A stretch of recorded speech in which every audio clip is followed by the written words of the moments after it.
Fans, a lot of you have been asking what free agents are available this summer that we can sign. We're going to talk about that in just a moment.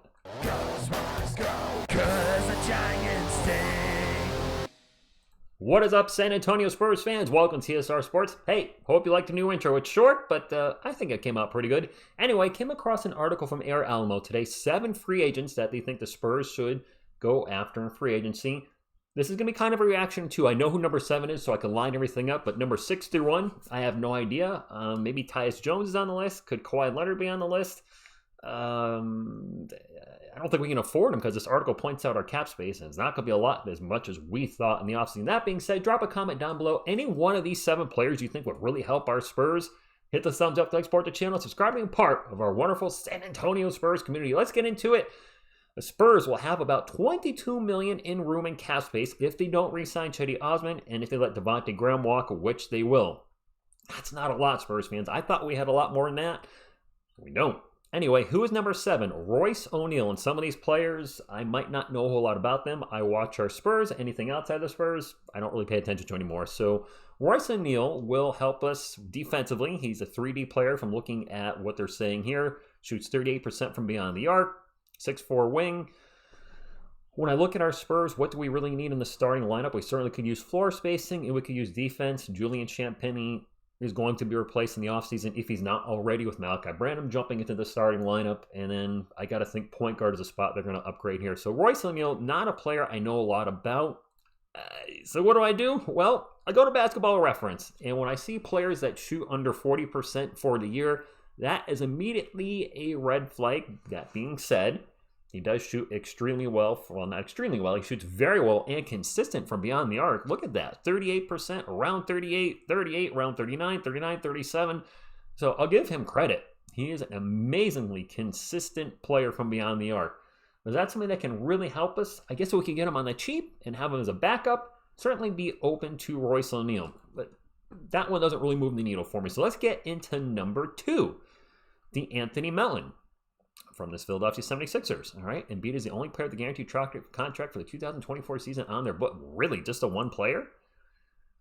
Okay, DeAnthony Melton struggled to stay healthy this season, already red flag, and currently out with a back injury.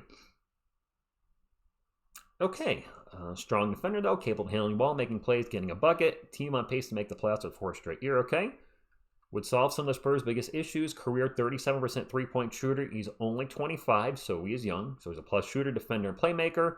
And he's making $8 million this season. So that is somebody that we could actually possibly sign. All right, let's pull up Basketball Reference again and take a look at Mr. Melton's lifetime stats. This is going to be a mess jumping back and forth, but this is the only way I know how to do it.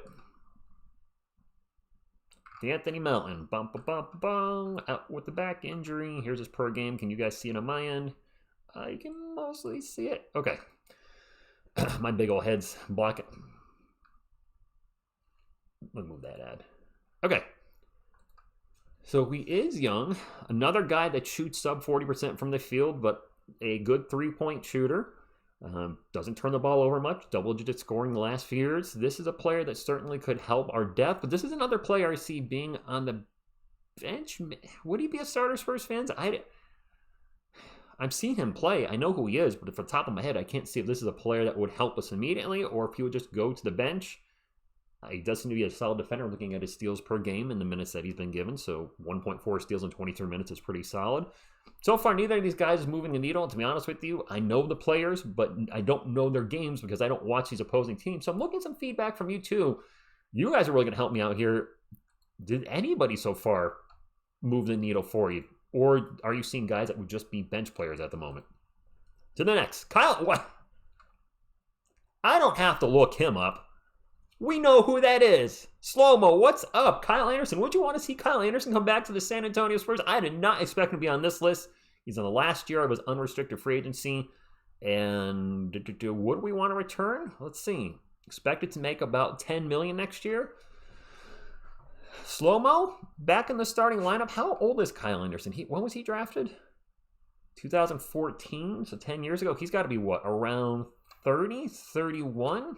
We're going to go Basketball Reference him real quick. I'm not going to pull it up because I guess I could pull it up just to just to share it with you all, so you're not looking at nothing. Kyle Anderson, wow, slow-mo, a free agent. He's gonna be only 31. These ads are killing me. We certainly could use depth on the bench. Would he be a starter right away for us? I don't know. If we get him on the cheap as a backup, excuse me, my goodness, I'm sorry, one take TSR. I wouldn't be opposed to him coming back. I did not know he was going to be on the list. I really didn't. So that was actually a nice little surprise. That's cool. That's why it's nice to sometimes just do reactions and not have everything planned out. Bruce Brown Jr. Okay. Are we able to afford him? Every contender mentioned Bruce Brown. You guys have mentioned Bruce Brown before. 27-year-old will be a fantastic fit next to Victor Wembanyama. Can run inverted pick and rolls, create havoc defensively. The Spurs would need to become a free agent and be willing to take a pay cut. Yeah, I was just going to say that could be a problem. And we need him to become a free agent. The Raptors have 23. Oh, it's a team option. So he's not definitely available. He may be available. I don't think he's going to... Do you think players would take a pay cut to play with Wemby? I'm not going to jump into him. 6'4" guard is a strong defender with playmaking ability and versatility. Brown will set screens, sink open jumpers, or run the offense. He does whatever his team needs to win. You know, just for ha-has, I've been jumping in Basketball Reference. Let's stop it now.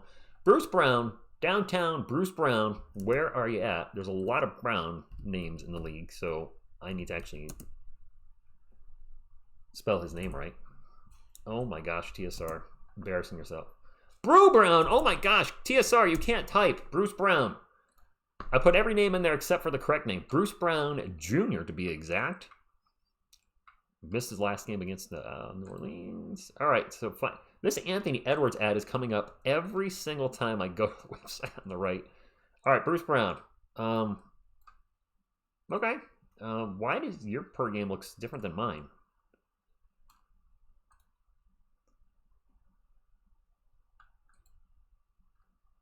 Oh, it's personal fouls. It's a little squished. All right, that's doing these live, my friends. But I don't want to redo this because I got the slow-mo Anderson, slow-mo surprise. I don't want to like spoil that. So I got to keep it in. I'm sorry. Statistically speaking, not his three-point shooting has been very up and down in his career. 34%, 29%, 40%, 36%, 30%. Now, granted, it's a very small sample size. This is just another player. I don't think he's going to take a pay cut. So I think I'm going to move on. I'm going to move on. Somebody else. And this is a problem sometimes with doing reaction videos. You don't know what's going to happen, and I don't want to redo it. So that's why you're going to see flubs and errors. Kyle Lowry. All right, we all know who Kyle Lowry is. Kyle Lowry... He old. The six-time All-Star helped the Raptors win the title in 2019 and turns 38 on March 25th.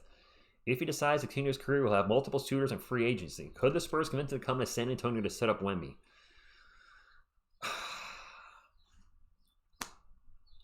38? What? Spending all that money on a player that's going to probably retire in a year or two does not make sense to me. I don't need to look up Kyle Lowry's stats. We know who he is. I'm going to say no. And move on. There he is, Tyus Jones. I had a feeling he might be on the list. He's number 2. Tyus Jones is Tre Jones' brother. We all know Tyus Jones in if you're a Spurs fan, averaging 12 points, 7 assists, about 3 rebounds and a steal in 30 minutes per game with the Wizards right now. And he's a plus shooter and playmaker, helps any team. This would be very awkward for the Spurs to sign Tre Jones' brother and push Tyus into the starting lineup and Tre to the bench, although that would be interesting having the Jones and Jones connection. Mr. Jones and me. 27-year-old wants to be a starter. Jones is making $14 million this season and likely wants more in his new deal.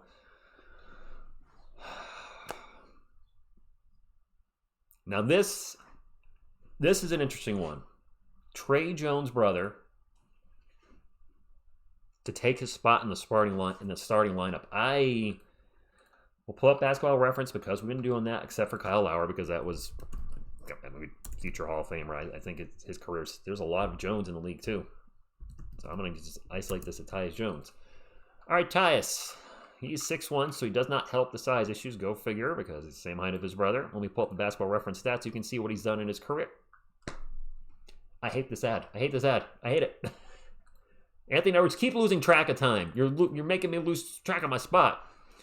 So, a solid shooter, and this is what a lot of folks are hoping happens with Tre Jones. As you see, Tyus Jones struggled. He wasn't a consistent three-point shooter. He's been fantastic the last 3 years. Going from one Jones to the next, though, is that really going to help us? I don't think so. How would Tre feel about that? Would that help the team? Would that bring more unity to having the two brothers play together, or is that going to cause? Would it cause healthy competition between the two? I don't know how that play out. I don't have a good feeling about that. Drum roll, please. Let's get to number one. I have no idea who this is. I definitely did not see that coming. OG in the house. Okay. Unrestricted free agent this summer. The Knicks are certain they will resign him, but crazier things ever happened in the NBA. If OG becomes available, a massive bidding war will take place. Every team wants a 6'7" wing who is an elite defender, capable of seeking open three-pointers and averaging over 15 points per game. He is certainly a player that certainly wouldn't mind coming to the Spurs. Can we even get him, though? If he becomes available. Let's take a look at his current contract real quick on Basketball Reference, which means Anthony Edwards is going to pop up and lose track of time, because that's what he does every time I pull this up. I'd be very disappointed if he didn't at this point. Oh, he's right there in center stage. Okay. I want to look at his contract first, because that's going to be very important.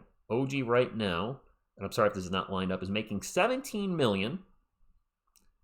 And is going to probably want a pay bump. Can the Spurs get a part of a bidding war?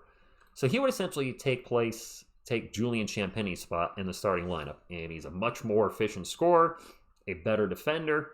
This would be an upgrade. Is this enough of an upgrade, though? And of course, there's also, what are the Spurs going to do in the draft? So there's a lot of question marks here. Out of all these players, I'm not really sure. I have no thumbnail to put because I was doing a reaction, so my apologies. Can I get back to that picture of Victor? Yes, I can. All right, we'll put Wemby back on the screen. We'll close with this. The draft is it's really going to be dependent on what happens, where we draft and who we draft, and what free agents we go after. I mean, if we draft a small forward that we expect to start right away, then that changes everything. If we end up getting the Toronto Raptors pick and draft at 1st and 7th, and yes, I know this is not the deepest draft of all time, Spurs fans, but then if we get, let's say, the 3rd overall pick and the 7th overall pick, are both those players going to get projected, let me push in the starting lineup? Do we draft possibly Asar and maybe a Rob Dillingham or Nikola Topic? I mean, do we draft our point guard and then we also draft our small forward, or we draft a center and push Wemby down back to power forward, or Sar and Wemby will probably interchangeable at the 4 and 5, and then Jeremy Sohan plays a small forward?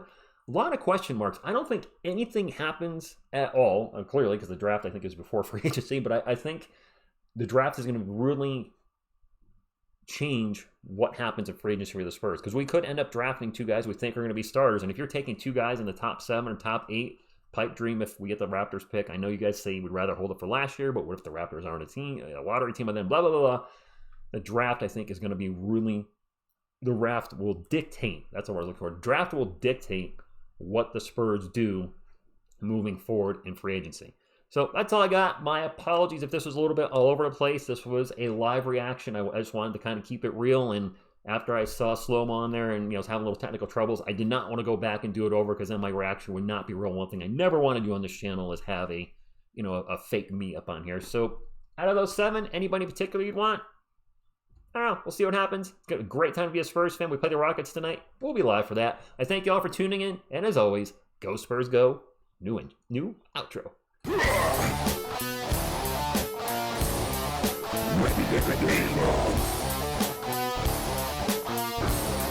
Ready to